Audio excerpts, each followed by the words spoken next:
चरणों में नमन है। नमन है इस कालखंड के प्रथम श्री साहब श्री हरिंद्रानंद जी, ममतामयी दीदी लीलामानंद जी की चरणों में नमन करता हूँ। मेरा नमन सुनेगा। नमन है इस कार्यक्रम में अपने गुरु की गप में इस मलेपुर के पावन पवित्र धरती पर श्री मंदिर के प्रांगण में हम सभी भाई बहन, तमाम भाई बहन के चरणों में प्रणाम करते हैं। भाई बहन, अभी हम आप इस गुरु मंच से, भाई के माध्यम से, बहना के माध्यम से एक एक बात हमारे भाई हमारी बहन समझाने के प्रयास कर रहे थे। हे दीदी, हे भैया, आइए उस भगवान शिव को अपने जीवन में अपना गुरु बनाया जाए। विचार करने की बात है दीदी, उस भगवान को, उस ईश्वर को हमने अपने सदियों से जानते हुए आए। उनसे कोई अलग नहीं है। उनको पूजा के माध्यम से हम आप सदियों से जानते हुए आ रहे हैं। वही भगवान आज गुरु भी है दीदी, उसको अपना गुरु बना के देखा जाए। हमको आपको उसी ईश्वर को, उसी शिव को, वो गुरु है, उसको अपना गुरु बनाया जाए। हमने आपने सब कुछ दीदी जानते हैं कि वही महादेव, अगर महादेव की कुर्सी पर बैठे हुए हैं तो सब को है। जो महादेव से मांगते हैं महादेव सब कुछ देते हैं।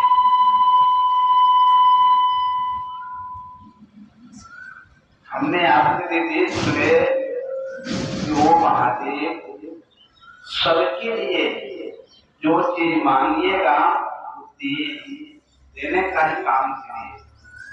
लेकिन ये हमको आपको पता नहीं है दीदी, मांगते तो ठीक है, लेकिन जो चीज हम मांग रहे हैं हो सकता है हम उनको यूज कर पाएंगे या नहीं कर पाएंगे।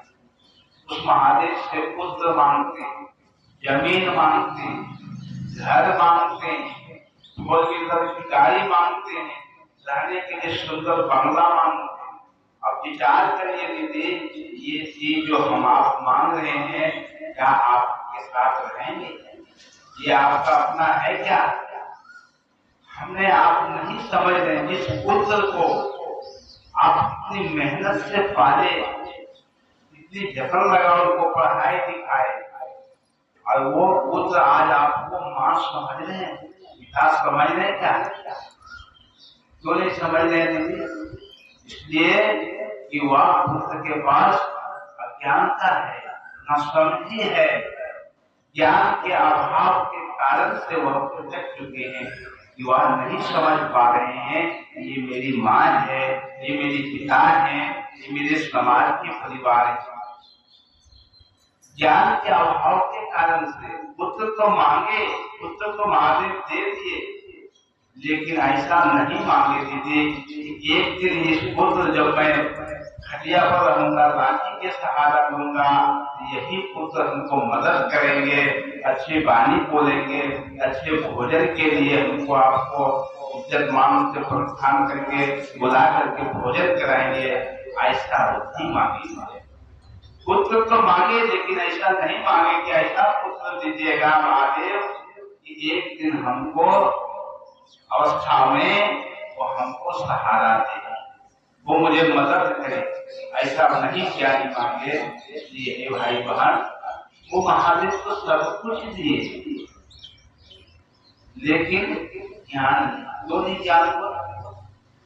और वही महादेव अगर मान लीजिए गुरु की कुर्सी पर है दीजिए, तो गुरु क्या करते हैं? समझ देते हैं, ज्ञान देते हैं, और क्या करते हैं?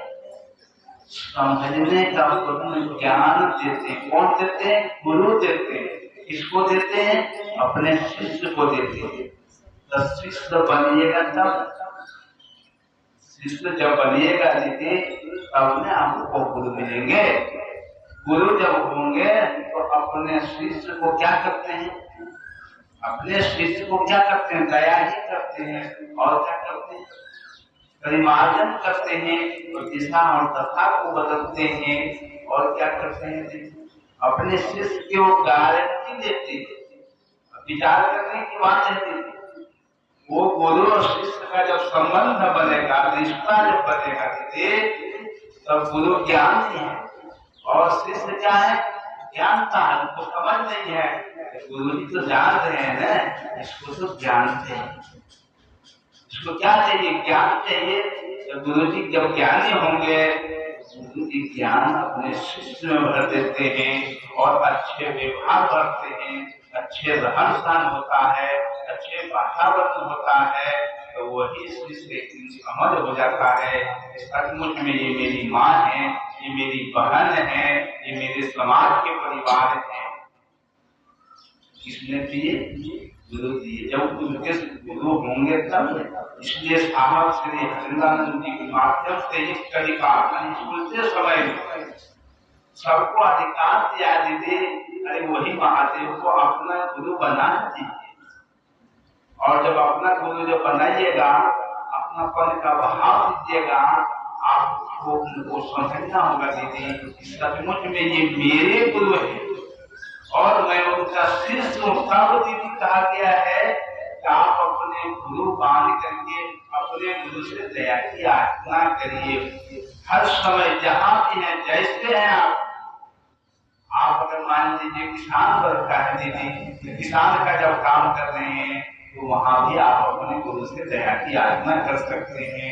आप बिजनेस कर रहे हैं तो आप बिजनेस में भी आपके पास जब आते हैं ग्राहक, उनसे भी कहिए, हे दीदी, हे भैया, आपको ये विनती करिए, मैंने महादेव को गुरु बनाए हैं, आप दीदी बनाए कि नहीं, भैया बनाए कि नहीं, आप अपने गुरु बनाइए और मन ही मन दया मांगिए कि हे शिव, आप मेरे गुरु हैं, मैं आपका शिष्य हूँ, मुझ पर दया करिए। हमारे गुरु बहन कहेंगे कि मैं आपका शिष्य हूँ, मुझ पर दया करिए। शब्द पर विचार करने की बात है, ये हे शिव, आप मेरे गुरु हैं और मैं आपका हूँ, मुझ पर दया करिए।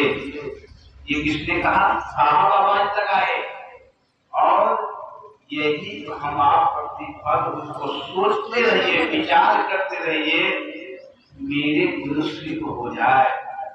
प्रतिपल हमेशा ये आदत रखिए, मैंने अपने जीवन में अपना गुरु बनाए हैं और गुरु से दया मांगते हैं, लोगों को भी शिव गुरु से जोड़ेंगे, शिव गुरु की दिशा में चलाने का प्रयास करेंगे, उनको सुनाएंगे, समझाएंगे और गुरु की दिशा में चलने का प्रयास करेंगे। ये हो गया गुरु आदेशित कर्म दीदी। मैंने जितना समझे हैं, जितना मुझे अनुभूति मिला है, दोस्तों भाई को, बहन को सुनाऊंगा, समझाऊंगा। इससे क्या होगा दीदी, जो हमने सीखे, जो हमने जाने, जो गुरु की अनुभूति मिले हैं, आपको भी सुना रहा हूँ, आपको भी मैं समझा रहा हूँ। समझाते समझाते साहब कहेंगे आप खुद समझ जाइएगा, आपका मन ठहर जाएगा। जितना आपने गुरु के बारे में जाने उसको भी बताइए। इसी गुरु की आदेश है, जाओ लोगों को गुरु से जोड़िए, गुरु की दिशा में चलाने का प्रयास करिए। ये क्या चीज है, गुरु की आदेश। गुरु की आदेश होता है, शिष्य गुरु के आदेश पर खड़ा होता है। जो गुरु जी ने कहे हैं, शिष्य का काम है सीखने वाला काम। गुरु की आदेश है, जाइए लोगों को पानी पिलाइए, बहन को पानी पिलाइए, भाई को पानी पिलाइए, आप खड़ा रहिए। जो हमको गुरु जी कहे हैं उस पर खड़ा रहिए। शिष्य का काम ही है गुरु की आदेश का पालन करना। हम आप शिष्य हैं दीदी, हम आप शिष्य हैं। साहब क्या कहें, जाइए लोगों को भी गुरु की दिशा में चलाइए, आप शिव शिष्य बनिए, लोगों को भी शिव शिष्य बनाइए। यही ना आदेश दिए साहब, क्या और कुछ कहें। तीसरा काम में क्या कहा कि नमः शिवाय से अपने गुरु को मन ही मन प्रणाम करिए। उसी का हिंदी होता है दीदी, ये शिव आपकी चरणों में मेरा प्रणाम स्वीकार करिए। ये नमः शिवाय पंचाक्षरी मंत्र है दीदी, या नमः शिवाय रोज करिए।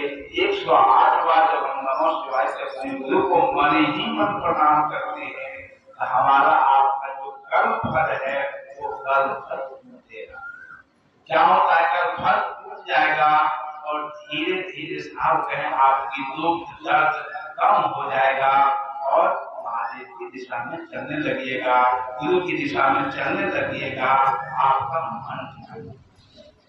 यही 3 काम जो मिला है दीदी, दया, चर्चा और नमन, इसको ईमानदारी के साथ में अपने गुरु का काम करिए। तब साहब क्या कहे हैं, तब आपकी गारंटी रहते हैं। अगर कोई दिक्कत देते हैं, कोई परेशानी आपको देते हैं, इसको महादेव नहीं छोड़ेंगे, उनको गुरु नहीं छोड़ेंगे। इसलिए गुरु की दया किस पर है, शिष्य पर है। इसलिए हमने आपने जो 3 काम मिला है उसको प्रतिपद ईमानदारी के साथ जब करिएगा, तब साहब कहे हैं छालन करूंगा। छालन का मतलब समझ रहे हैं, मैं आपका पैर धोऊंगा।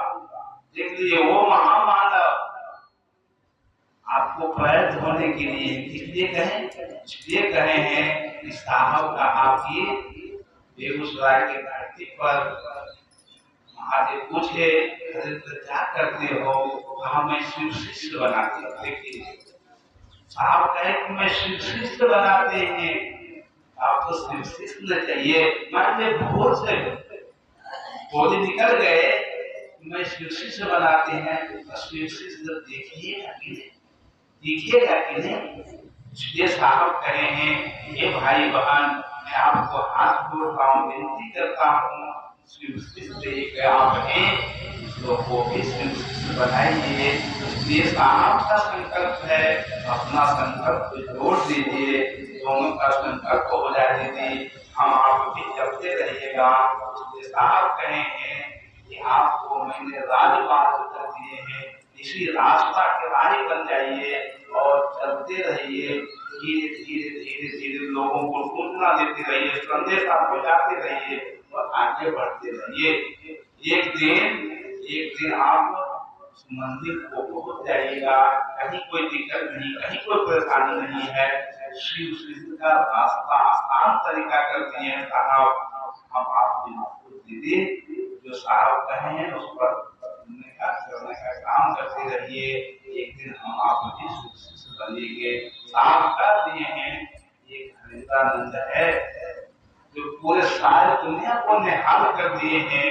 हम सारे भाई बहन इतना है जहाँ क्षेत्र में छूटा हुआ है, जो भाई बहन अभी तक शिव को नहीं माने हैं, उनको जाइए हंस के बोल करके, उनको चाय पिला करके, रसगुल्ला खिला करके महादेव की दिशा में ला दीजिए। ये तो आपका काम है दीदी, आप कैसे लाइएगा, कैसे समझाइएगा, गुरु की दिशा में कैसे चलेंगे, ये तो आपको दया की ही जरूरत है।